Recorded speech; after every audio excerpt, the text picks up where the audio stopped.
Hello and welcome to Unacademy IAS English, a one-stop destination for the English medium civil services aspirants.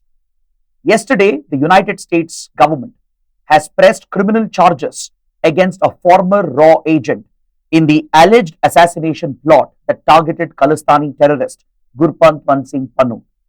This is a breaking development that could significantly impact India-US relations. So it becomes very important to analyze these developments and understand the impact on India-US relations. The FBI published a wanted poster yesterday and raised a criminal arrest warrant against a former Indian intelligence officer by the name Vikash Yadav. So I have shared the screenshot of this wanted poster and the arrest warrant issued by the FBI, the Federal Bureau of Investigation. And the allegation against the former Indian intelligence officer is that he was directly involved in a conspiracy to hire criminals and assassins to carry out a targeted killing of an American citizen on American soil. Apparently, the target was Khalistani terrorist Gurpant Singh Pannun, the leader of Sikhs for Justice, which is a banned organization under the Unlawful Activities Prevention Act.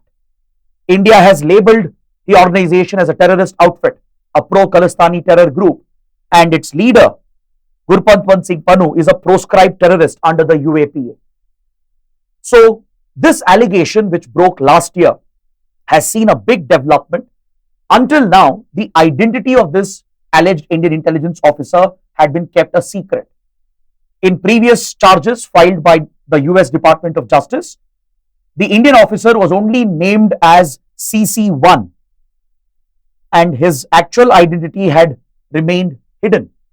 But earlier this year, Washington Post, it ran an article exposing the identity of this officer just by revealing the name of the officer. But yesterday, the FBI has publicly named the officer, published the images, and issued an arrest warrant and a wanted poster. And it has pressed the criminal charges, which includes conspiracy to murder for hire, essentially contract killing, conspiracy to commit murder for hire, and money laundering. These are the criminal charges being pressed against a former Indian intelligence officer. See, this is where you need to understand the larger picture, because very similar allegations have been made by Canada. This comes in the backdrop of the recent escalation in India-Canada relations, because Canada also has stepped up its pressure on India, alleging that Indian government agents were involved in recruiting criminal gangs like the Lawrence Bishnoi gang to carry out targeted killings of Khalistani terrorists. So Canada was referring to the killing of Hardeep Singh Nijjar last year, who was shot dead in Surrey in Canada.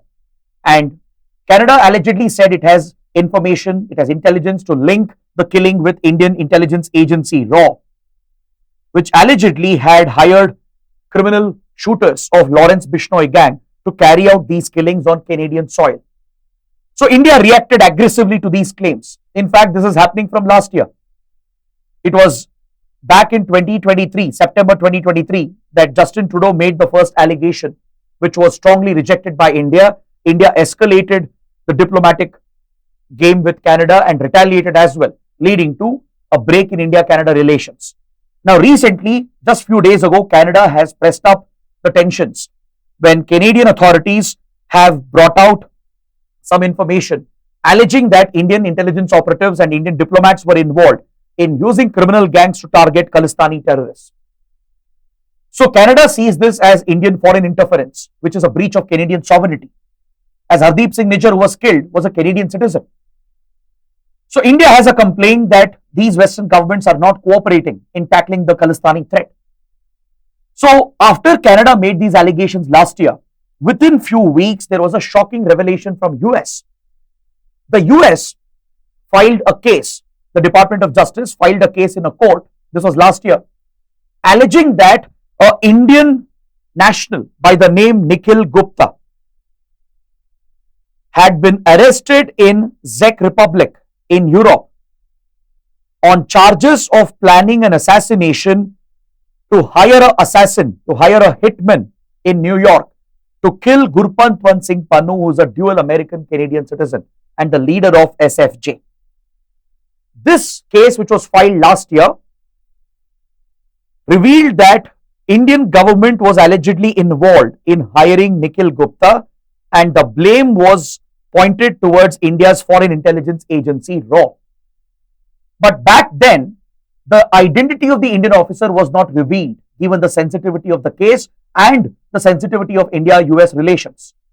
But later, after Washington Post brought out this article, and now after FBI has pressed the formal criminal charges, the identity of this officer has become clear. Vikas Yadav, who goes by the aliases Vikas Yadav or Amanat, was the one who was involved in hiring Nikhil Gupta, a known criminal who calls himself an Indian businessman, who was allegedly paid a contract to hire a hitman or an assassin in US who could carry out these killings of Khalistani terrorists. Now, how can we say confidently that Vikas Yadav was a RAW agent? That's because India has not denied these charges. India has denied state involvement. Please understand the difference. The government has said it was not a government sanctioned operation. Indian government has said maybe there were rogue agents involved who were trying to run this operation on their own. And when the allegation came up last year, India cooperated with US. Unlike the reaction with Canada, where we retaliated, rejected the allegations, with US we have been more accommodative and more cooperative. Obviously, because we can't risk the close India-US relations. Whereas with Canada, India has nothing much to lose. So with United States, India has shown more accommodation and cooperation. India even constituted an internal committee to inquire into these allegations. And India has never denied the involvement of RAW or the identity of Vikas Yadav. In fact, recently a NIA team visited the United States to join the FBI to assist in the investigation. And India has admitted that Vikas Yadav was a government employee and no, he is no longer in government service. Meaning once the operation was blown last year, he was removed from RAW and later he has been discharged from government service. Now, according to the FBI charges, there are some details which are very critical. The FBI has alleged that Vikas Yadav, also called as Vikas Yadav or Amanat, was essentially an assistant commandant in the CRPF, the Central Reserve Police Force, who was most likely taken on deputation into RAW, which is India's foreign intelligence agency. His birthplace, his identity is very clearly established by the FBI charge sheet.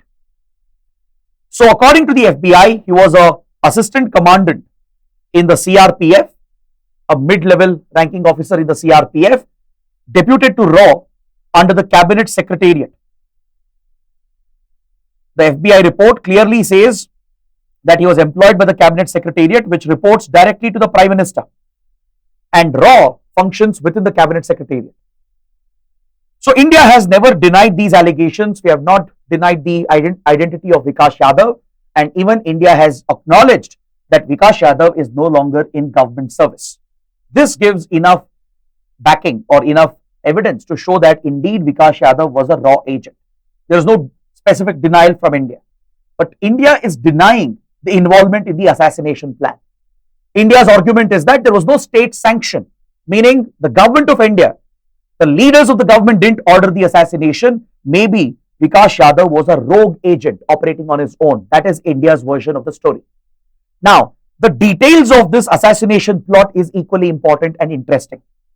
When last year, when US brought out these charges alleging a possible Indian assassination attempt, we got to know some basic details.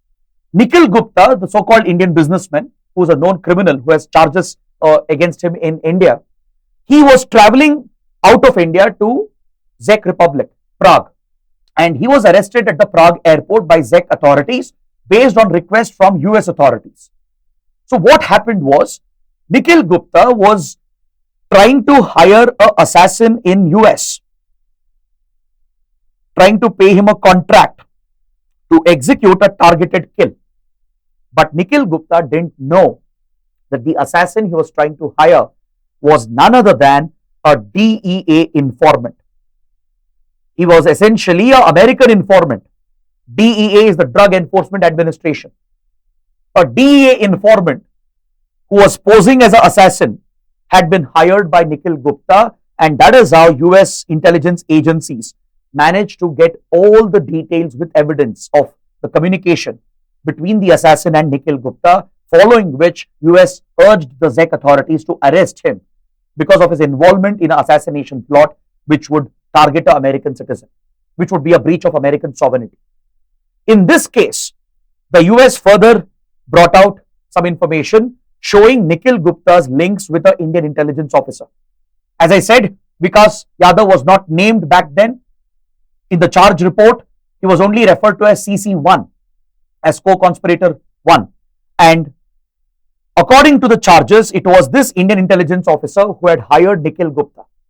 It was a tit-for-tat deal or a quid pro quo deal, where allegedly Vikas Yadav had promised that the charges against Nikhil Gupta in India will be dropped if he assists India in assassinating Gurpantwan Singh Pannun. So accordingly, he had made a large transfer of money, around $1 lakh, around $15,000 in advance was also wired. And according to the report, Nikhil Gupta had contacted Vikas Yadav, and even the assassin apparently had been in contact with Nikhil Gupta and Vikas Yadav, where Vikas Yadav, an Indian intelligence officer, was seen on camera by the hired assassin, which is a major breach of protocol, a major violation of the trade craft in the espionage world. This also highlights the weakness of India's RAW, the capabilities of our covert operations, if at all RAW was involved directly. Now, first point is, what will be the impact of this case on India-US relations? See, US government has already tried to shield the larger relationship of India-US from the fallout of this case, because US needs India as a strategic partner to counter China. India is a major defense buyer. India is a key economy as well, a large market. So both India and US have a big dependency. India needs US as well to counter China, to keep pressure on China. And US is one of our largest markets and largest trading partners. So one issue like this cannot derail the broader relationship, and both governments have tried to protect the larger relationship from this particular case. This is very clear from the response of both governments. Biden administration has not explicitly raised the issue at the highest level, as in President Biden has not explicitly raised the issue with India. Similarly, India has shown an accommodative approach. India has agreed to cooperate. It has reportedly conducted an internal inquiry as well, and accordingly Vikas Yadav was dismissed from service as soon as the reports broke out and his covert identity was blown. So India has shown the accommodative approach, and US also has tried to shield the larger relationship. But however, this case will have a significant impact. It will be a major point of friction, especially between the law enforcement agencies. The FBI, the Department of Justice, they will not let the case go, because this is a breach of American sovereignty. Whether Indian government approved this or not doesn't matter. The involvement of an Indian intelligence officer with a criminal network, with an assassin to carry out a targeted killing, in itself is a major offense that violates the sovereignty of the other country. This leads to a serious pursuit of the case by FBI and Department of Justice. So they will continue and go ahead with the case, and they might even possibly seek extradition of Vikas Yadav. So if the extradition request were to come up, if US demands from India that Vikas Yadav has to be extradited to face justice under American law, then this could be a major point of friction. India may not agree to it, because in the past, US also has not really extradited wanted individuals. If you look at the 26/11 Mumbai attacks, one of the key conspirators was David Coleman Headley, an American double agent who was also working for Lashkar-e-Toiba and ISI, who planned the 26/11 Mumbai attacks. The Americans shared very little information about David Headley, and eventually they didn't extradite David Headley to India. They only gave access to Indian investigators to investigate David Headley, but he was never extradited to India to face justice, despite his direct involvement in one of the biggest attacks on India. So of course, India has that memory. India has not forgotten that, how US had in a way betrayed India by not giving up David Headley and not helping India to possibly prevent the attack even before it could happen. So if US were to raise an extradition request, India is unlikely to agree, because even though Vikas Yadav has been dismissed from service, agreeing for an extradition where he might face a jail term would be a serious embarrassment for India. So for now, the larger India-US relationship remains protected, but the ongoing case will impact the relationship. It will be a point of friction. Indian agencies like RAW and NIA will have their point of contention with the American law enforcement agencies and intelligence agencies. So at the official level, this could escalate, leading to constant friction and tensions, which could derail our relations as well. But at the leadership level, the governments have tried to protect the relationship, isolate the larger relationship from this particular case. Now, coming to the next big question. If at all RAW was involved, let's presume for a second, Indian government did order this assassination and senior officials, government leaders were involved in authorizing the operation. Because US would not have pressed with the charges if it didn't have the required evidence. Now, according to reports, even Canada has said that it has communication intelligence intercepts, which points towards involvement of Indian diplomats under the guise of diplomats who are working as intelligence officers, who are spying on Khalistani activists, terrorists, and passing on information to criminals like Bishnoi gang to carry out the targeted killings. Of course, Canada has not shared that evidence with India, neither has it brought it into the public domain. But Canada has said that it has intelligence available regarding telecommunication based intelligence, which clearly establishes the role of few Indian diplomats and Indian intelligence operatives in carrying out killings, intimidation, extortion on Canadian soil, targeting Canadian citizens. Similar charges have been pressed by US, and the US is also very confident about the evidence it has, or else they wouldn't have gone public with the charges. And also, if you look at the Washington report, the Washington Post article which came out earlier this year, it quotes US intelligence officers regarding what is the assessment of the US intelligence agencies, regarding what they think about the state involvement of India, to what level does the involvement go. So they are very, very certain that RAW was involved in the operation. So Vikas Yadav's involvement is more or less established here in this regard. Of course, it's for the courts to determine, but the very fact that India has not denied Vikas Yadav is not an Indian intelligence operative goes on to show that there is a sense of acknowledgement that yes, Vikas Yadav was indeed a RAW agent, possibly tied with this assassination plot. But the question is, who approved the operation? Was it the then RAW chief, Samantha Goyal? Was it India's National Security Advisor, Ajit Doval? Or also, could it be Home Minister Amit Shah, as it has been alleged by the Washington Post report, or did the Prime Minister himself know about the operation? This is the larger question that comes up. Of course, this is a matter of speculation. There is no smoking gun or hard evidence to show the involvement of the senior leadership. But US intelligence assessment, which matters in this case, because that is what US will rely upon. The US intelligence analysts, they believe that this operation goes all the way up to Prime Minister Modi's inner circle. They are speculating that, based on the assessments and intelligence available, that Samantha Goyal, the chief of RAW, would have definitely approved the operation. Without an approval, low-level operatives like Vikas Yadav may not have been able to take up the operation. There is also a reasonable estimate amongst US intelligence agencies regarding the involvement of Ajit Doval and Amit Shah as well. So this goes all the way up to the top leadership of India, which means maybe the Prime Minister was aware. This is what the Americans are assessing. So if that is what they believe, then the consequences can be severe. If this was a state-approved operation, no other country will tolerate this if your operation is exposed. But for a second, let's assume that yes, RAW was involved and this was a state-sanctioned operation. But the important point for us to analyze here is that how did we blow up this operation? Even if it was rogue agents, let's assume Vikas Yadav was operating on his own. No other government leaders or officials were aware of this. Let's assume that as well. Even then, how did we blow up this operation? Right? Whoever was involved, in authorizing and executing the operation. How did they get caught? Because this marks one of the biggest failures for any intelligence agency. See, for any intelligence agency like RAW or even Mossad or CIA or MI6, any agency worth its salt, they specialize in covert operations. That is their specialization, which might even include acts of sabotage and even acts of targeted killings. This is nothing new in the world of intelligence.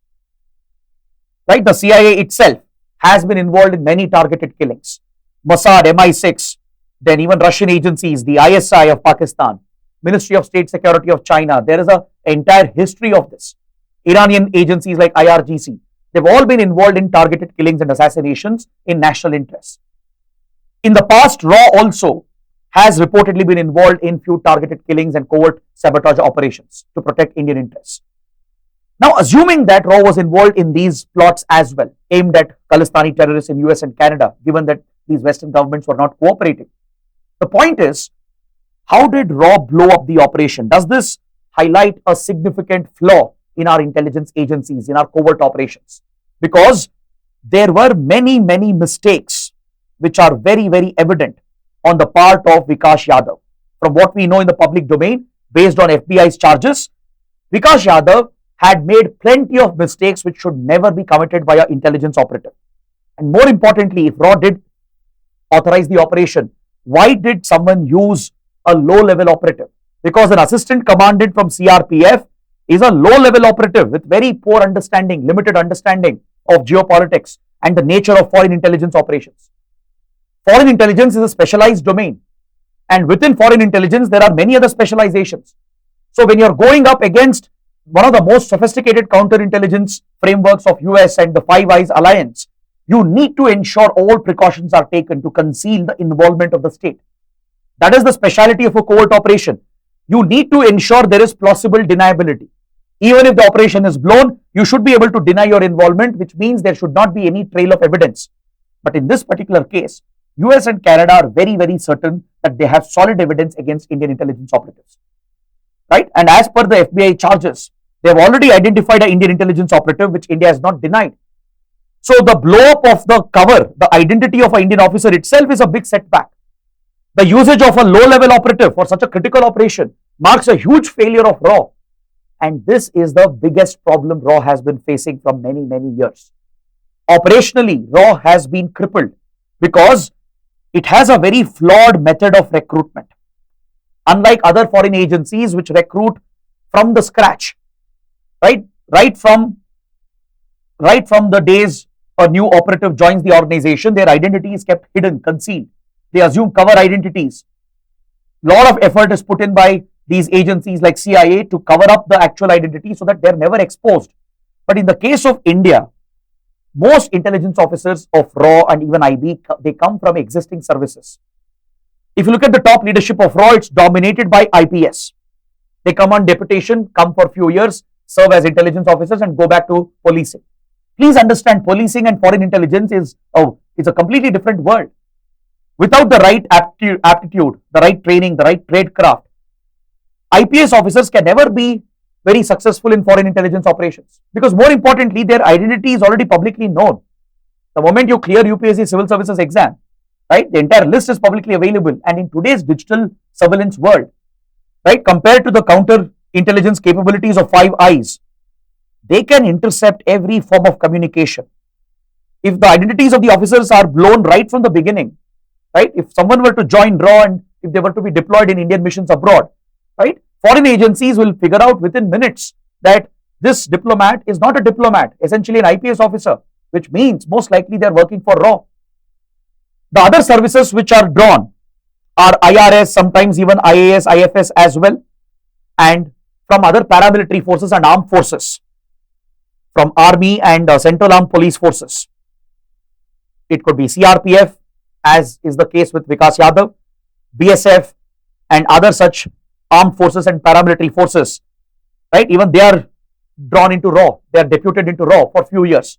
So they have no expertise or specialization, they are given some basic training and deployed into these sensitive foreign operations.